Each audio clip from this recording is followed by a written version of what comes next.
Digital विश्वविद्यालय की स्थापना की जाएगी ताकि छात्रों को सभी प्रकार की शिक्षा उपलब्ध हो सके। पूरे देश में और विश्व स्तरीय गुणवत्तापूर्ण सर्वसुलभ शिक्षा देने के लिए एक डिजिटल विश्वविद्यालय की स्थापना की जाएगी।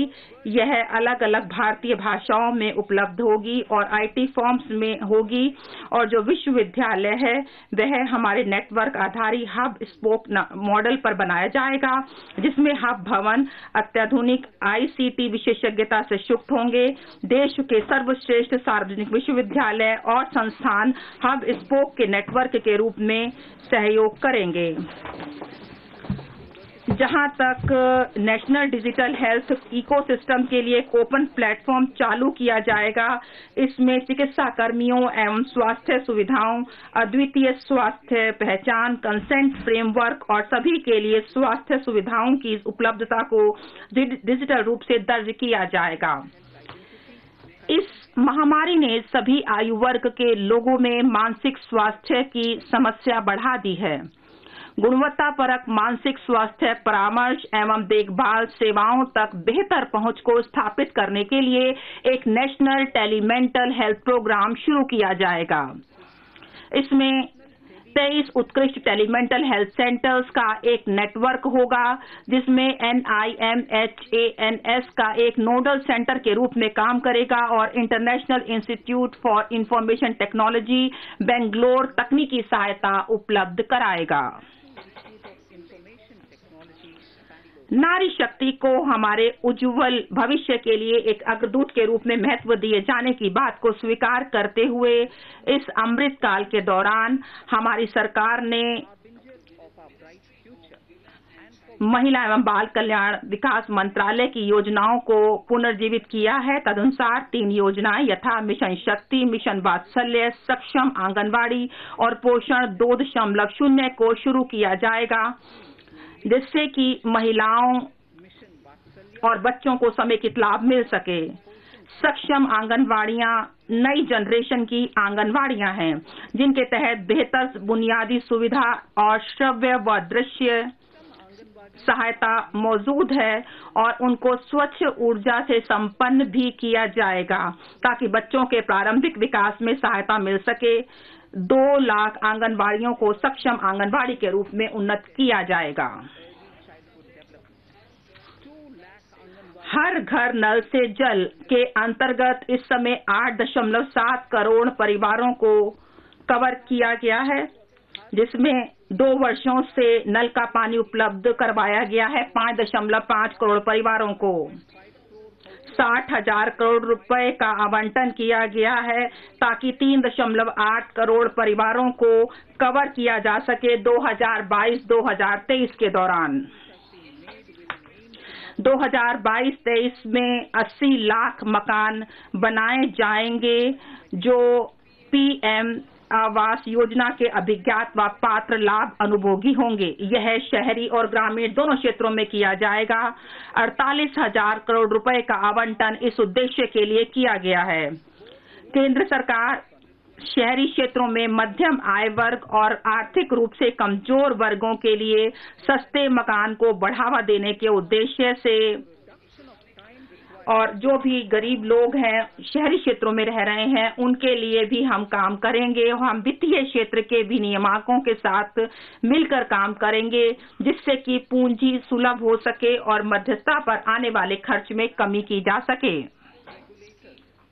एक नई योजना prime ministers development initiative for north east region, इस नाम की एक नई योजना चलाई जाएगी उत्तर पूर्व परिषद के माध्यम से।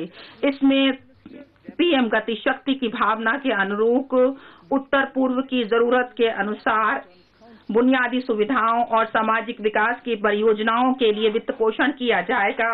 इससे युवकों और महिलाओं के अलग अलग क्षेत्रों में जो आजीविका संबंधी क्रियाकलाप हैं उनको सुलभ कराया जा सकेगा और अंतर को पाटा जाएगा। और कोई भी केंद्र या राज्य सरकार या हमारी जो केंद्र सरकार है यह वर्तमान योजनाओं का विकल्प नहीं होंगी, जबकि केंद्रीय मंत्रालय अपनी परियोजनाओं को ला सकते हैं।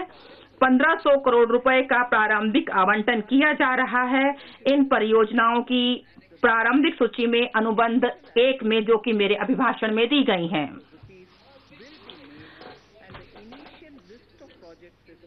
देश के अत्यंत दुर्गम और पिछड़े जिलों में रहने वाले नागरिकों के जीवन की गुणवत्ता में सुधार करने का हमारा जो स्वप्न था, वह महत्वाकांक्षी जिला कार्यक्रम बहुत कम समय में ही साकार हो गया है।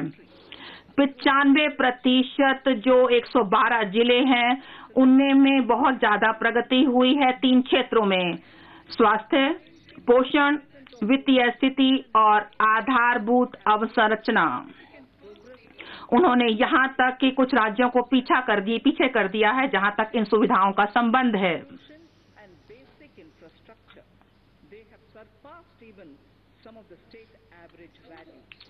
हालांकि इन जिलों के कुछ ब्लॉक्स अभी भी पिछड़े हुए हैं।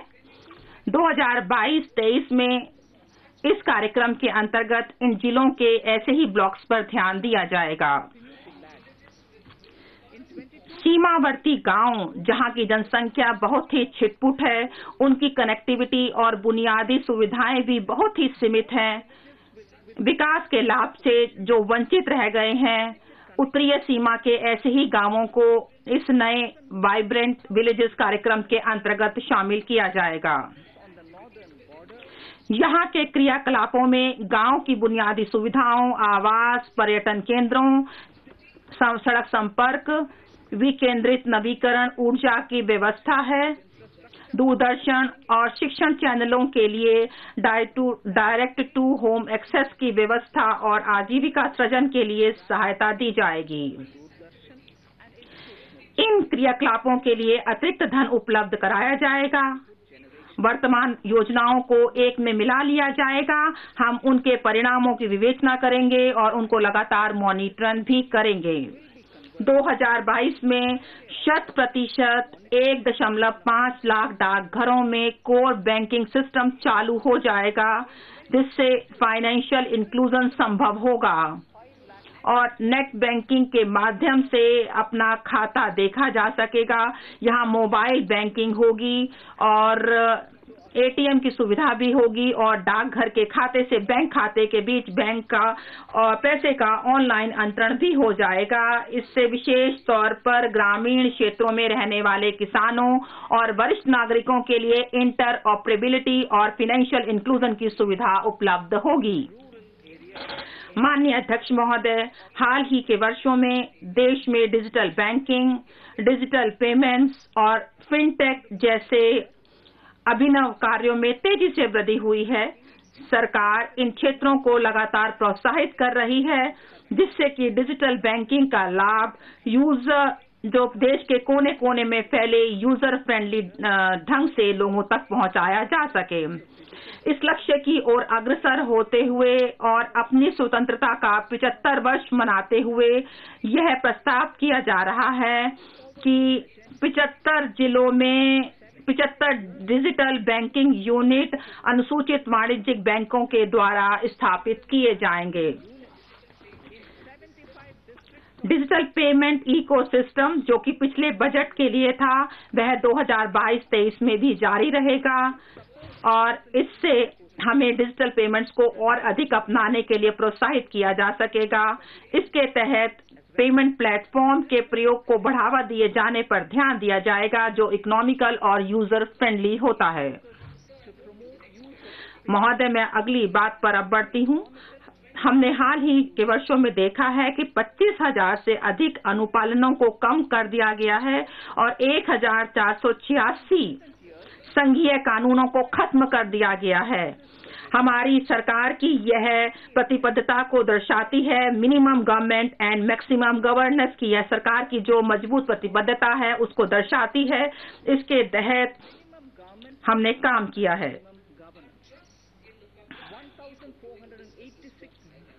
और हमने ईज ऑफ डूइंग बिजनेस का जो हमारा लोगों में विश्वास है, उसको हमने यहाँ दर्शाया है।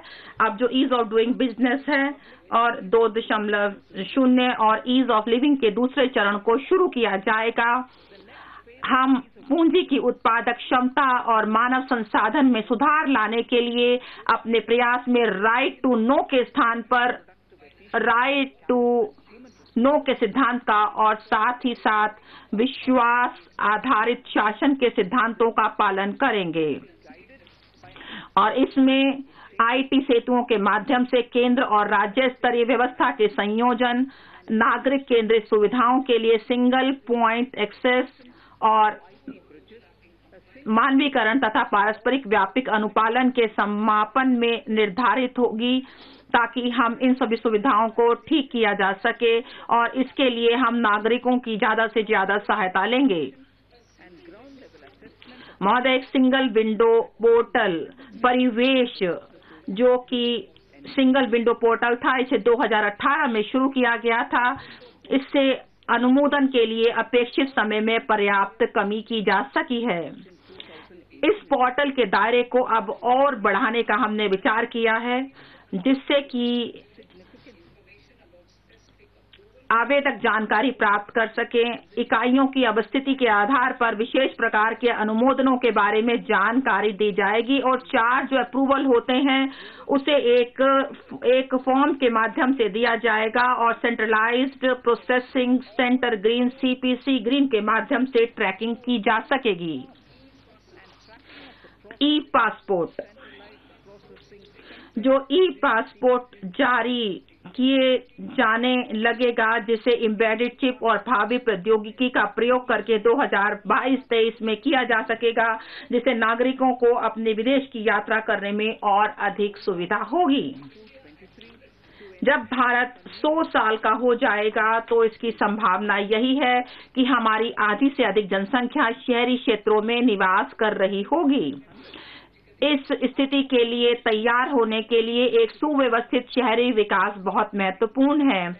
इससे देश की आर्थिक क्षमता का उपयोग किया जा सकेगा, जिसमें जनसांख्यिकी लाभांश के लिए आजीविका संबंधी अवसर भी आते हैं। इसके लिए हम मेगा सिटीज के पोषण की जरूरत है। आसपास के क्षेत्रों को आर्थिक विकास के वर्तमान केंद्रों के रूप में विकसित करने की जरूरत है।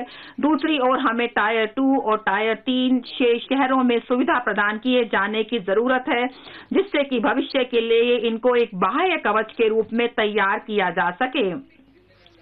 इसके लिए यह जरूरी है कि हम अपने शहरों को जीवन के दीर्घकालिक रास्तों के केंद्र के रूप में देखें, जिसमें सभी के लिए, विशेषकर महिला और युवकों के लिए अवसर उपलब्ध हो। ऐसा होने के लिए शहरी नियोजन का सामान्य दृष्टिकोण का चलाना संभव है और इसके लिए हम ऐसे कुछ संगठनों का गठन करेंगे जो कि शहरी क्षेत्रों में क्षमता विकास, नियोजन, कार्यान्वयन और प्रशासन के बारे में सिफारिशें करेगा। शहरी क्षमता निर्माण के लिए राज्यों को सहायता प्रदान की जाएगी। भवन संबंधी उपनियमों के आधुनिकीकरण, टाउन नियोजन योजनाएं, परिवहन उन्मुखी विकास लागू किया जाएगा। इससे जन परिवहन व्यवस्थाओं के साथ लोगों के रहने और निकटता से कार्य करने संबंधी सुधार होंगे।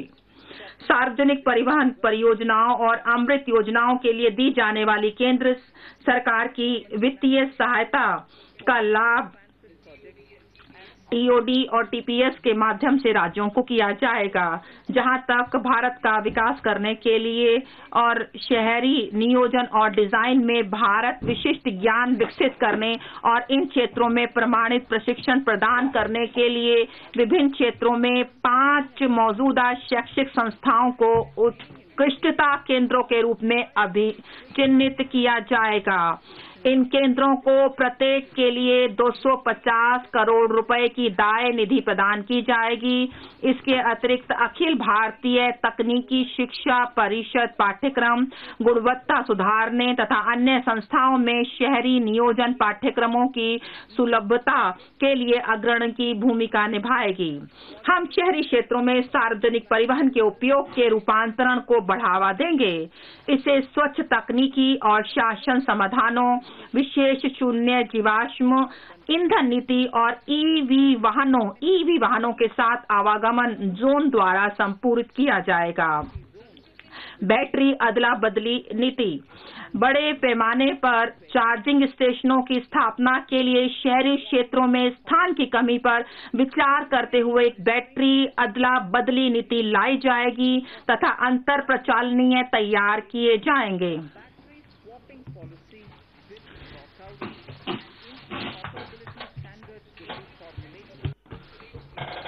निजी क्षेत्र को एक सेवा के रूप में बैटरी अथवा ऊर्जा के लिए धारणीय और नव परिवर्तनकारी व्यवसाय मॉडल विकसित करने के लिए प्रोत्साहित किया जाएगा।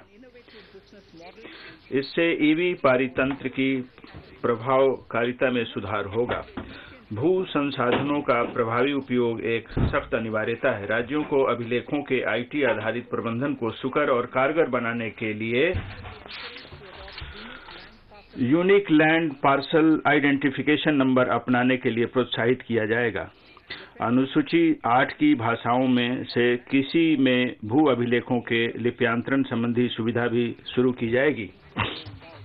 एक राष्ट्र एक रजिस्ट्रीकरण सॉफ्टवेयर के साथ national genetic document registration system के अंगीकरण अथवा लिंकेज को रजिस्ट्रीकरण के लिए समरूप प्रक्रिया और विलेखों और दस्तावेजों के कहीं भी रजिस्ट्रीकरण को एक विकल्प के रूप में बढ़ावा दिया जाएगा।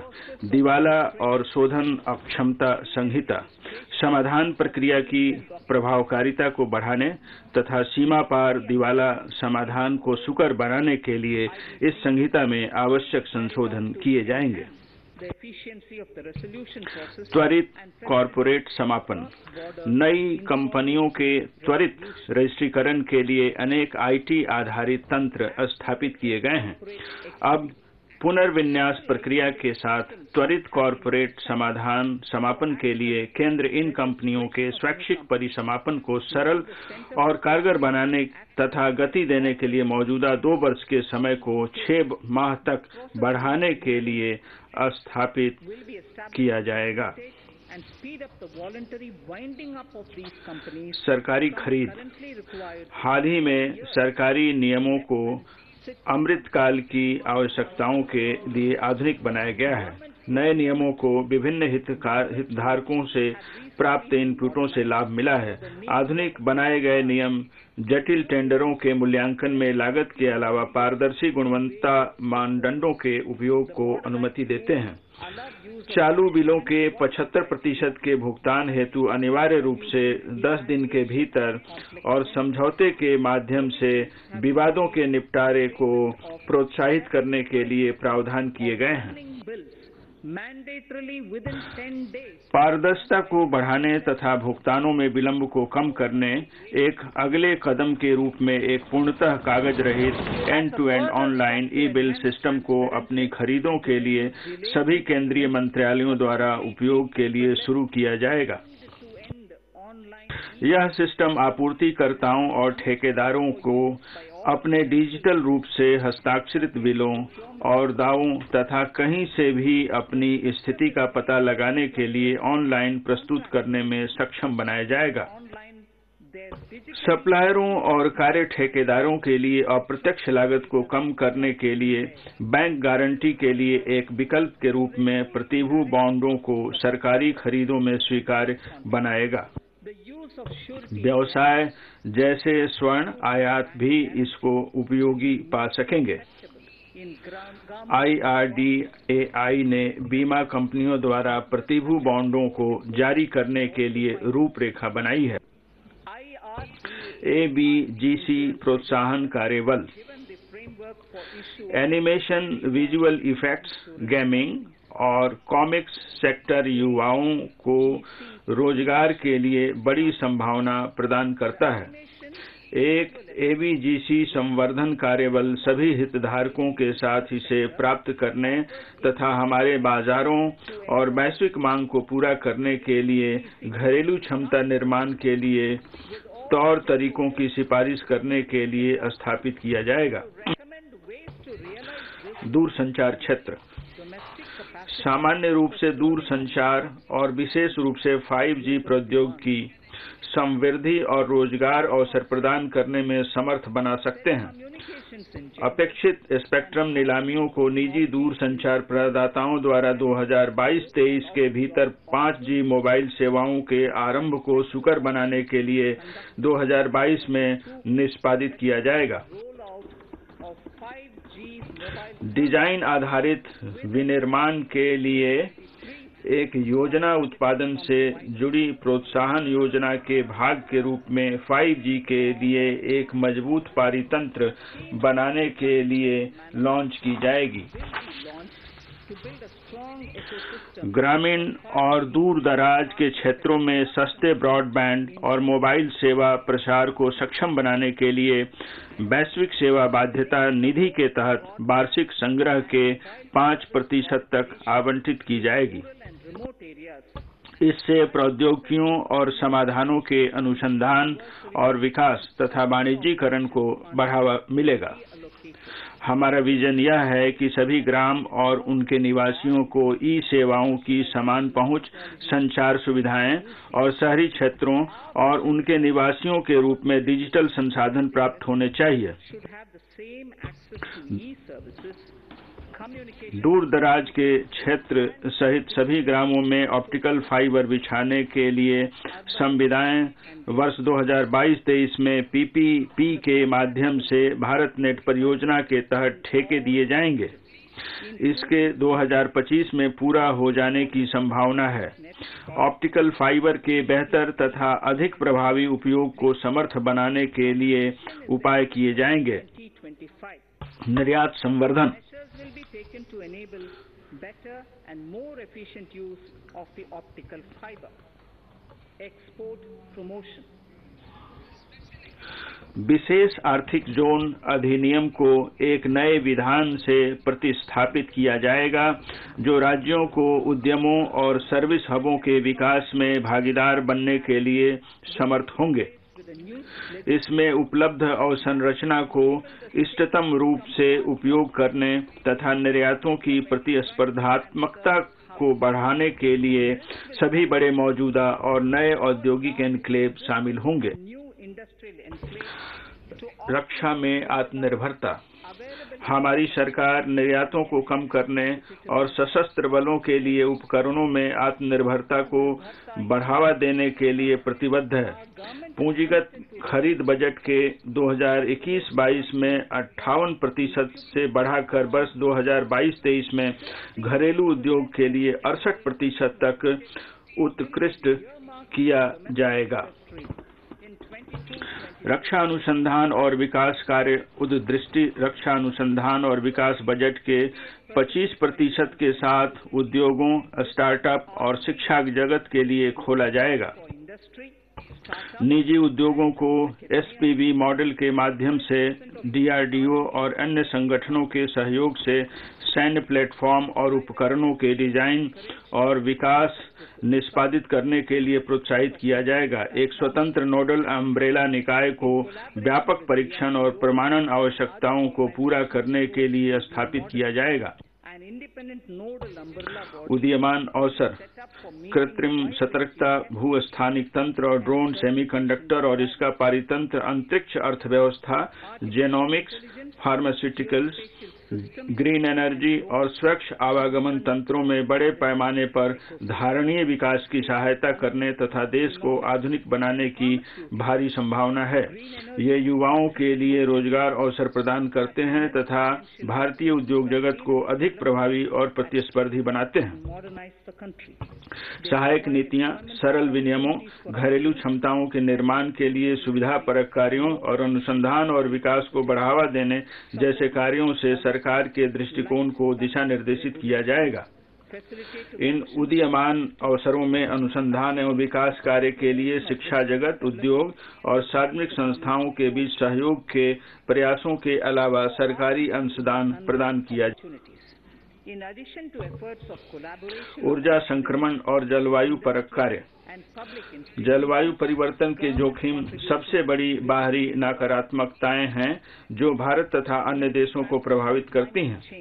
जैसा कि माननीय प्रधानमंत्री जी ने विगत नवंबर में ग्लासगो में संपन्न हुए कोप 26 शिखर सम्मेलन में कहा था, आज किसकी आवश्यकता है यह ध्यान देने योग्य है और अविवेकी तथा विनाशकारी उपभोग की बजाय उपयोग पर विचार करना है।